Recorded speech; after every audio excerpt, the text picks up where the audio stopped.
ಹೆಸರು ಯಾದಗಿರಿಯಲ್ಲಿಯೂ ಕೂಡ ಪೆಟ್ರೋಲ್ ಹಾಕಿಸಿಕೊಳ್ಳಲು ಮುಗಿಬಿದ್ದಿದ್ದಾರೆ ಜನ.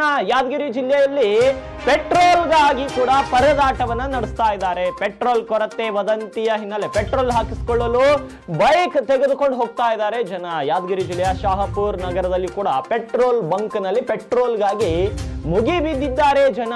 ಪೆಟ್ರೋಲ್ ಹಾಕಲು ಸಿಬ್ಬಂದಿಗಳು ಹರಸಾಹಸವನ್ನ ಪಡ್ತಾ ಇದ್ದಾರೆ. ಪೆಟ್ರೋಲ್ ಕೊರತೆ ಇಲ್ಲ, ಹೆಚ್ಚಿನ ಸ್ಟಾಕ್ ಇದೆ ಅಂದ್ರೂ ಜನ ಕೇಳ್ತಾ ಇಲ್ಲ. ತಮ್ಮ ಕೆಲಸ ಕಾರ್ಯವನ್ನ ಬಿಟ್ಟು ಬೈಕ್ಗೆ ಪೆಟ್ರೋಲ್ ಹಾಕಿಸಿಕೊಳ್ಳಲು ಮುಗಿಬಿದ್ದಿದ್ದಾರೆ ಯಾದಗಿರಿಯಲ್ಲಿ. ಅದೇ ರೀತಿ ಶಹಾಪುರ್ನಲ್ಲಿ, ಯಾದಗಿರಿ ಜಿಲ್ಲೆಯ ಶಹಾಪುರ್ನಲ್ಲಿ ಕೂಡ ಎಂಥದ್ದೇ ವಿಚಿತ್ರ ಘಟನೆಗಳು, ವದಂತಿಗಳಿಗೆ ಕಿವಿಯನ್ನ ಕೊಟ್ಟು ಯಾದಗಿರಿಯ ಶಹಾಪುರ್ನಲ್ಲಿ ಕೂಡ ಪೆಟ್ರೋಲ್ಗಾಗಿ ಮುಗಿಬಿದ್ದಿದ್ದಾರೆ ಜನ. ಯಾದಗಿರಿ ನಗರದ ಹಲವು ಬಂಕ್ಗಳಲ್ಲಿ ಬೈಕ್ಗಳಿಗೆ ಪೆಟ್ರೋಲ್ ತುಂಬಿಸಿಕೊಳ್ಳಲು ಮುಗಿ ಬೀಳ್ತಿದ್ದಾರೆ ಜನ. ಮಧ್ಯಪ್ರದೇಶ ರಾಷ್ಟ್ರಗಳ ಯುದ್ಧದ ಹಿನ್ನೆಲೆ ಪೆಟ್ರೋಲ್ ಕೊರತೆ ವದಂತಿ, ರಾತ್ರೋರಾತ್ರಿ ಪೆಟ್ರೋಲ್ ಬಂಕ್ಗಳಿಗೆ ನುಗ್ತಾ ಇದ್ದಾರೆ ಜನ.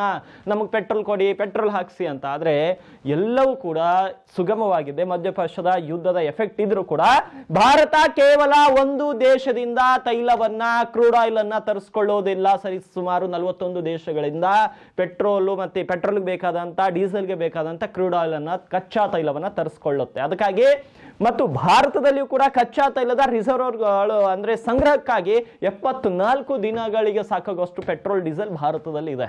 ಅಂದ್ರೆ ಆತಂಕ ಪಡುವಂಥದ್ದು ಏನು ಕೂಡ ಇಲ್ಲ.